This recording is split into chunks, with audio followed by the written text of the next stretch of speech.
Hello अस्सलाम वालेकुम ladies and gentleman. Mozzarella का एक सब्जेक्ट है पोकोनचीनी। पोकोनचीनी बेसिकली ये इटालियन वर्ड है जिसका मतलब है माउथ फुल, यानी ऐसी चीज जिससे आपका मुंह भर जाए। और इसी को उन्होंने अपनी जो मोज़रेला, क्योंकि सब जानते हैं कि सदर्न इटली जो है वो गढ़ है चीज मेकिंग का, तो हजारों साल से बन रही है वहां पर। हमारे यहाँ तो अभी ये चीजें नई नई आ रही हैं, लोगों को मालूमात नहीं है, लोगों को इन्फॉर्मेशन नहीं है। बहुत सारे लोगों को पोकोनचीनी का नाम है तो उन्होंने सुना नहीं होता, इसमें उनका कसूर नहीं है। पाकिस्तान में ये चीजें पाई नहीं जाती थी, होती नहीं थी, प्रोडक्शन नहीं। पोकोनचीनी बेसिकली सदर्न इटली के अंदर एक बहुत बड़े पैमाने पर घर घर में फ्रेश मोज़रेला से बॉल्स की सूरत में बनती है। बेसिकली क्या होता है, जो मोज़रेला कन्वेंशनल बनता है ना मार्केटों में, जो आप पिज्जा के लिए देखते हैं 2-2 kg के ब्लॉक, 1-1 kg के ब्लॉक, ये बेसिकली मशीन मेड मोज़रेला है विच हैज डिफरेंट कैरेक्टरिस्टिक्स। ये पिज्जा के काम आता है। इसके लिए एक खास फैट लेवल रखना पड़ता है, इसका मॉइस्चर लेवल कंट्रोल करना पड़ता है, इसके बहुत सारी चीज़ों को, इंडस्ट्रियल ज़रूरियात को मद्देनजर रख के बनाना पड़ता है ताकि जब ये पिज्जा बन जाए तो उसकी स्ट्रेचेबिलिटी बड़ी अच्छी होनी चाहिए, इसका जो है ड्राई होनी चाहिए, पानी नहीं छोड़ना चाहिए, वगैरह वगैरह। लेकिन पोकोनचीनी जो है, जैसे हम फार्मर चीज पर, जैसे आप जानते हैं हमारी कंपनी जो है ये fresh and natural product, pure 100% pure and natural products बनाती है और यही हमारी पहचान है। यही हम लोग यूनिक प्रोडक्शन के अंदर, don't compare it with the mozzarella industrial stuff, this bocconcini type of products या जो फ्रेश मोज़रेला है उसकी डिफरेंट प्रोडक्ट्स, कैटेगरी वही है। जेनेरिकली ये मोज़रेला फैमिली पास्ता फिलाता के फैमिली से तल्लुक रखता है, लेकिन उसमें जैसे एक बड़ी मामूली सी बात है, एक चावल ले लें, चावल का पुलाव बना लें, मुतंजन बना लें, खीर बना लें। चावल वही है, खीर भी बन रही है मीठी, और पुलाव भी बन रहा है, और बिरयानी भी बन रही है, ठीक है। दूध वही है। मोज़रेला बेसिकली समझ लें चावल है और उसके आगे से वैरायटीज बनती है पास्ता फिलाता में। पास्ता फिलाता स्ट्रेचेबल प्रोडक्ट को इटली में, इटालियन में बोलते हैं। तो जितनी भी ये स्ट्रेचेबिलिटी में होती है, एक होती है मेल्टाबिलिटी। मेल्टाबिलिटी होती है जो चीजें मेल्ट होती हैं, जैसे चेडर चीज होगी, गौडा होगी, या कोई भी वो प्रोडक्ट जो मेल्ट होगी वो कहलाएगी मेल्टाबिलिटी प्रॉपर्टी, और जो स्ट्रेच होगी वो कहलाएगी स्ट्रेचेबिलिटी प्रॉपर्टी। तो पास्ता फिलाता फैमिली ये स्ट्रेचेबिलिटी में आती है, और जो मोज़रेला है ये पास्ता फिलाता फैमिली से तल्लुक रखता है, और जो पोकोनचीनी है ये मोज़रेला फैमिली से तल्लुक रखती है।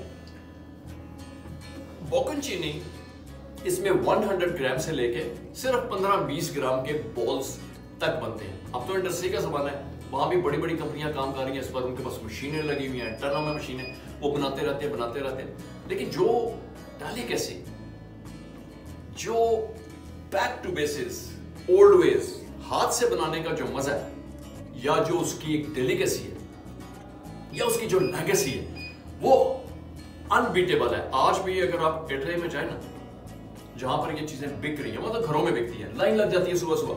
जैसे हमारे यहाँ रमजान में गली मोहल्लों में दही के लिए लेने के लिए लाइन लग जाती है ना, वहां भी जो लोग चीज लवर्स हैं, तो वो खुराक है ना, उनकी खुराक है, तो वो लोग सुबह सुबह जब ये प्रोडक्शन खत्म होती है, क्योंकि नेक्स्ट डे सुबह बिकती है, तो वो लाइन में लग के उस फ्रेशेस्ट पोकोनचीनी को ले जाकर खाना पसंद करते हैं। कर्स को 5.3 pH वैल्यू पर लाया जाता है। फ्रॉम 5.3 इसका बफर जोन है 4.9, ये pH वैल्यू है, ये एसिडिटी लेवल काउंट करता है। ये जो लोग ये बनाते हैं वो भी मेरी वीडियोस देखते होंगे, जो इस फील्ड से तल्लुक रखते हैं, उनके लिए भी छोटी मोटी इन्फॉर्मेशन तो भी होगी, मालूमात होगी, लेकिन अगर मैं कुछ उसमें एडिशन कर सकूँ मेरे लिए बड़ी खुशी की बात होगी।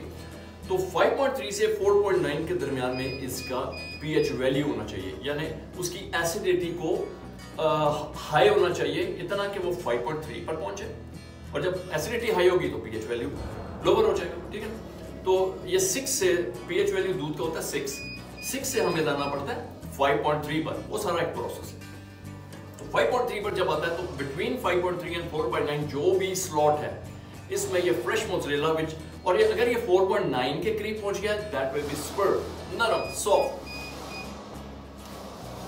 इसके बॉल्स बनते हैं, हाथ की टेक्निक्स हैं, बॉल बनता है, हाथ से बनते हैं, पानी में इमर्स होते हैं। अब डिपेंड करता है उसको फिर ब्राइन सोल्यूशन में डालना है, जो नमक का सोल्यूशन होता है 15%, 20%, 25% ब्राइन सोल्यूशंस होते हैं, उसमें डिप होते हैं और ये पैक होते हैं और मार्केट में बिकते हैं। बोकनचीनी कैसे खाई जाती है?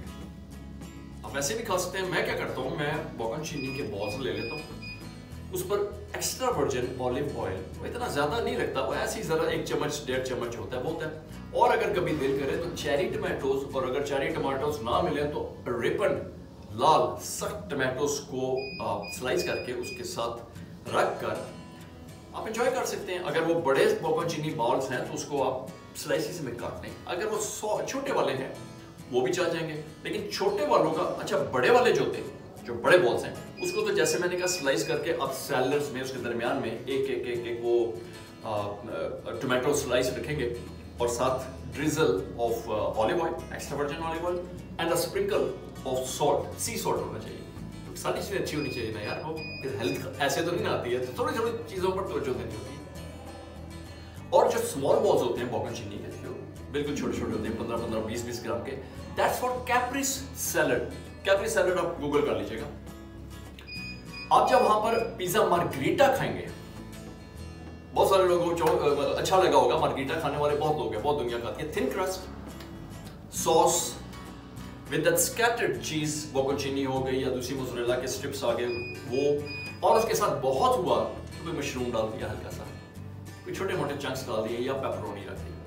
हालांकि मैं पिज्जा मार्गरीटा में कुछ भी डालने का कायल नहीं हूं, बस सिर्फ सॉस के ऊपर वो bocconcini and there you go, get the real taste of mozzarella, कि वो उसका मजा ही कुछ और है, उस स्लाइस का ही मजा कुछ और है, वो एडिक्शन है, वो पूरे आप लार्ज साइज एक बंदा आराम से खा जाता है।